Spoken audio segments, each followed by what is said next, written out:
Hey everybody, welcome back to Breaking Strings. Today's guests are the Grammy Award-winning folk and bluegrass multi-instrumentalist duo Cathy Fink and Marcy Marxer. In May, the duo released All Wigged Out. This is a musical based on Marcy's 7-year battle with cancer and the neuropathy caused by her chemotherapy treatment. NPR, National Public Radio in America, has already praised the musical, saying All Wigged Out fights cancer with humor and humanity. I couldn't agree more. We have listeners in Europe, Latin America, and the U.S., so I just want to let you know you can stream the film with Broadway on demand. That's how I watched it here in Germany 2 times already. I loved it. Guys, thank you so much for being here. Welcome to my little passion project, this podcast, Breaking Strings. This is wonderful. Thank you so much. Yeah, thanks. It's great to meet you. And actually, we get to see you, which is kind of lucky. Everybody else, I'm just telling you, he's really good to look at. Thank you so much. I wanted to get right into this musical, and I wanted to see when the seeds and the ideas were planted for the original songs that appear. Was this something that was being conceived during the process, Marcy, when you knew that you weren't going to play for a while due to the chemotherapy treatments? Well, I started finding humor in the process immediately. As soon as I got the call from the doctor that said, we've run your tests and they're positive, and I thought, positive? That's great. For just a second, I went, oh, wait a minute. Positive means negative. And you know, there were things that seemed funny, odd, and backwards through the whole time, and they still do to me. But it's because I'm not a doctor. I'm not a healthcare professional. So when the doctor lays out a bunch of numbers and letters for me, I have no clue what they mean. But in terms of the songs, I had written one song before cancer, and that's Tipsy.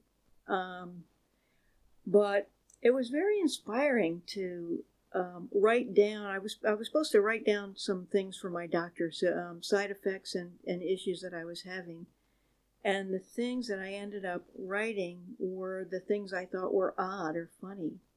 And trying to make my oncologist laugh, which was not easy at all.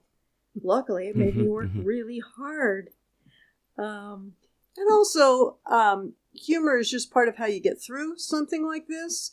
The rest of the songs, most of them evolved as the project evolved.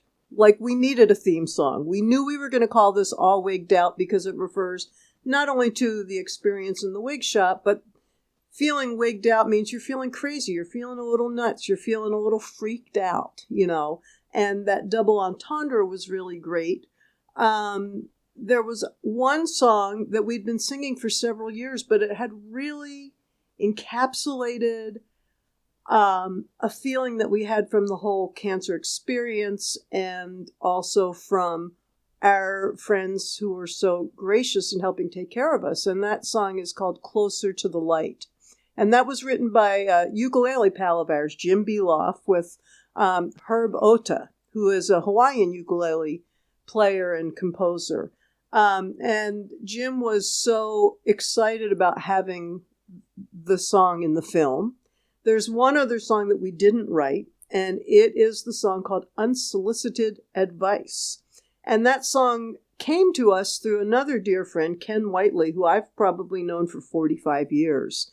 And Ken came to a reading in Toronto where we were just trying out different sections of the play. And afterwards he said, you know, that whole section on people telling you all their advice and saying stupid things that you don't need to hear.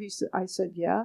And he goes, I have the perfect song for that, and it's yours. So those 2 songs weren't ours. Marcy wrote all the rest of the songs except the closing tune, 2 Peas in a Pod, which was it's a very rare co-write for us. We work together all the time. We sing together all the time. We play together all the time. We write music separately, but we don't actually write that much music together. And this one humorously fell in place. We knew that we wanted a song that had an old jazz standard sound to it, that it was going to go back and forth between our 2 voices, that we were going to interrupt each other's sentences, And somehow the time and the place converged to make that magic happen, because that song came together in about an hour. And we were laughing the whole time. It took us 20 rehearsals to be able to sing that without laughing. And the first, the Franklin Tango, I wrote that for the guy who made my ukulele. His name's Ken Franklin, and he's in California. But he made me this beautiful ukulele, and the first thing I did was write him a tune on it. And so we used that as a juxtaposition from a time when I could play to a time when I really couldn't, and back again. So, I mean, the ukulele is perfect if you have some hand problems. I mean, it's great anyway, but it's a little joyful instrument. But you can do anything on it. You can play any kind of music, of course, and it's easy on the fingers. And, Marcy is a multi-instrumentalist, a fabulous guitar player and ukulele player and mandolin player, and, one of the few 4-string cello banjo players out there.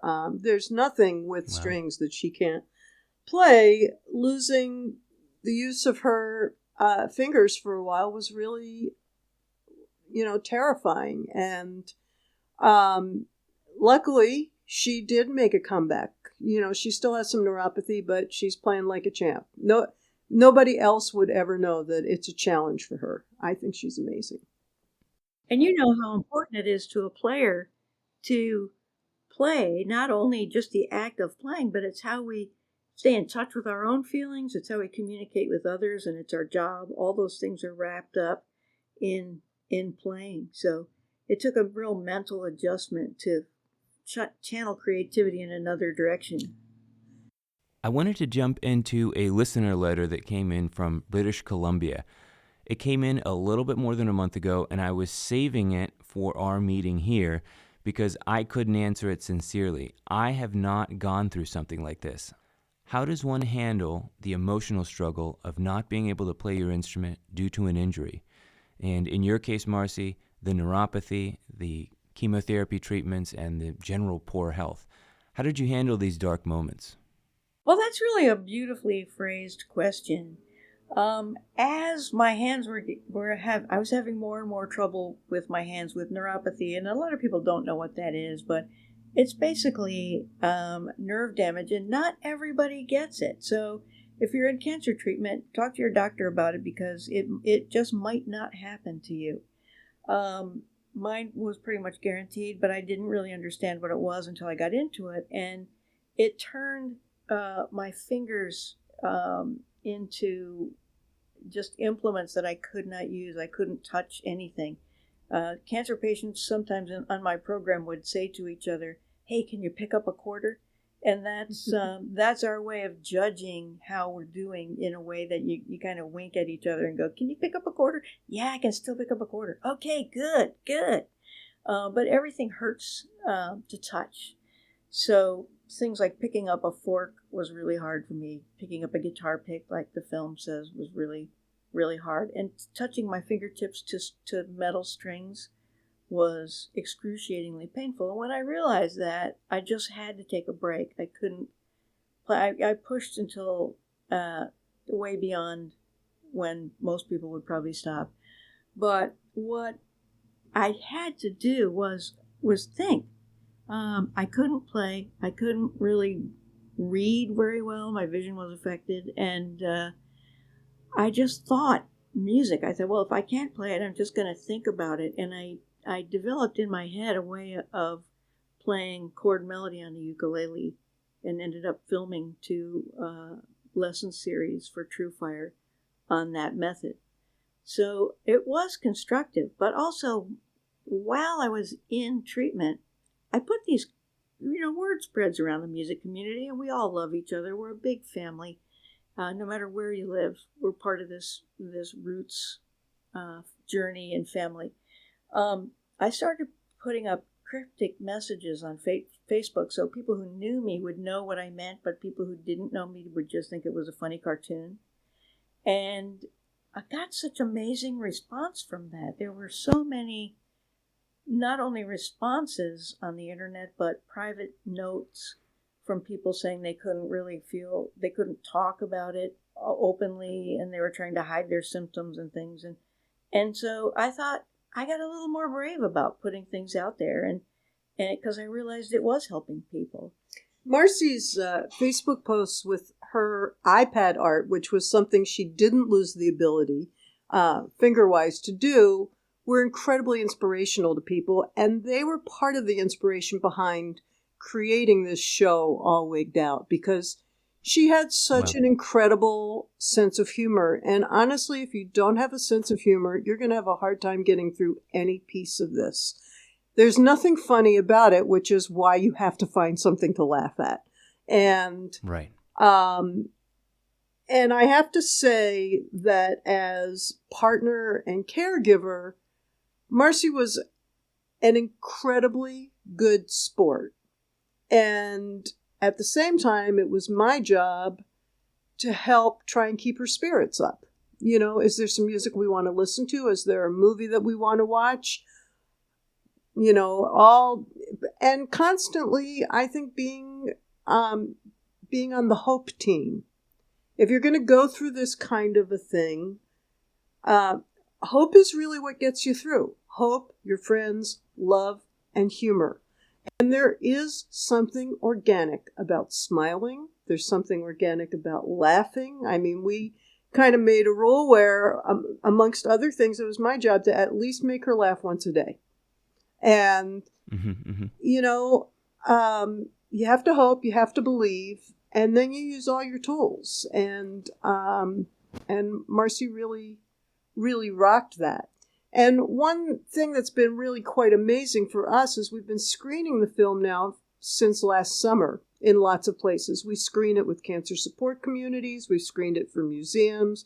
We've screened it for the Rainbow Chamber of Commerce of the Silicon Valley.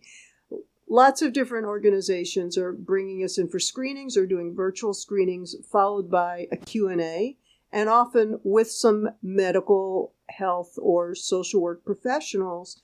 And so the film is serving another, so all these other purposes. Not only can people learn about what somebody with cancer goes through, they can learn what the caregiver goes through, how to advocate. They can learn a lot about, and then in the screenings with these other organizations, they find out what their local resources are. And for some people, they just say the word out loud. We've met people in screenings who would come talk to us afterwards who said, I had breast cancer and I never told anybody. I didn't tell my boss. I thought I'd get fired. I didn't tell some of my friends. Wow. This is not a dirty word. This is something that we need to embrace helping each other with. So we're finding that the film kind of, for us it was a little cathartic. It was fun. It was creative as all get out. It was challenging. But the purposes that it serves now go far beyond what we ever imagined. It was particularly touching how in the film there's the story of the both of you. I really love this line where you say, Cathy, you were the caregiver, you were the chauffeur, and you were the snuggler. This kind of support system, and I know that maybe at the outset, the sketches for the musical were going to be a one-person show, but you guys together, this idea of making it through this horrible ordeal with a partner beside you, I think that was really, really moving. It's really powerful.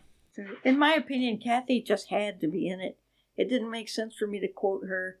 I really wanted her to be in it from the beginning, and she held off for a while, which actually gave me a chance to write more. But when it came down to doing it, it's just better with her in it. And, in the film, she plays several characters, and she just cracks me up every time. She did such a beautiful job. She even plays my mom, and she nailed it. I can nail your mom. Oh, my gosh. I can nail your mom. The only person who wouldn't think that was funny would be my mom. Absolutely. I had a question about the blooper reel at the end.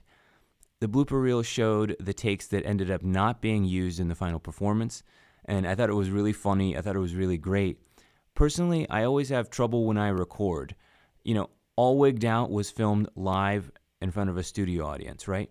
So you have to do certain retakes and you have to do certain multiple takes. Now, when I watched the film up until the blooper reel, to me, that performance, the entire arc of it, it fit together like a live performance, like from start to finish. So what I mean is that it was sincere from start to finish. My question is, how difficult is it, and what tricks might you use personally to make sure that every take feels real and sincere every time? Well, let me explain this blooper reel, because what we did, we live in Silver Spring, Maryland. We moved to Chicago for a month. We rehearsed for a solid month with the director and Stacy and Janet, the band, and various different members of the production team, okay?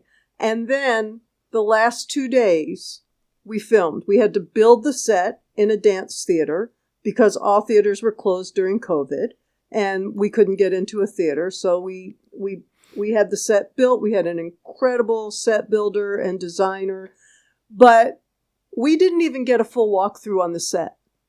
We filmed 2 days in a row, and the first day, start to finish.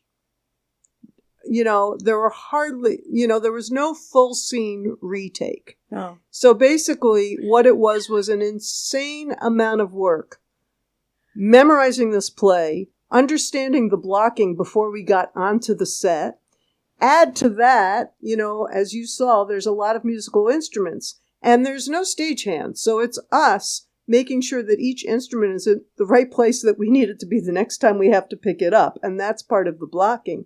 And then, we did it one night. Then the next afternoon, we did it again. And when we got to that last song, boy, were we exhausted. But those were the only outtakes. Otherwise, we did it start to finish. Oh, absolutely. Wow. Okay. And we're used to doing stage shows, and that's what we aim for. And it gives us the interaction with the audience. So when things didn't go quite right, we just kind of, punted with it or ad-libbed a little bit and made it work. Yeah. So, those bloopers are the only blooper reels in the whole thing. But we thought they were hilarious. They're part of being in that moment. And it was a very funny moment, and, kind of punctuated what was at that time our 40 years together in a super fun way. And it also added to the humor. You've watched this incredibly powerful, deep thing that has a lot of humor in it, but also has a lot of insightful and strong emotion stuff in it. And so the blooper reel just gives you a chance to lighten up and move on.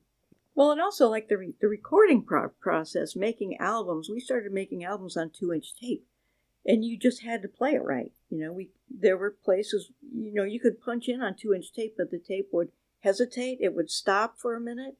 So you had to have a pretty good size hole in order to do a punch in. And so we learned over the years. Now we use digital recording, and we can punch where we want to, but we're just so used to practicing and trying to get it right and just doing it. It's actually a very different thing than younger generations, because they're so used to, I don't need to be able to play the whole thing from start to finish. I can just keep punching in, or I can loop this or whatever. And we're analog girls in a digital world. And if we can't play the song from beginning to end before we record it, then we don't have any business recording it yet. Awesome. That's really great. I'm really grateful for you guys coming on the show.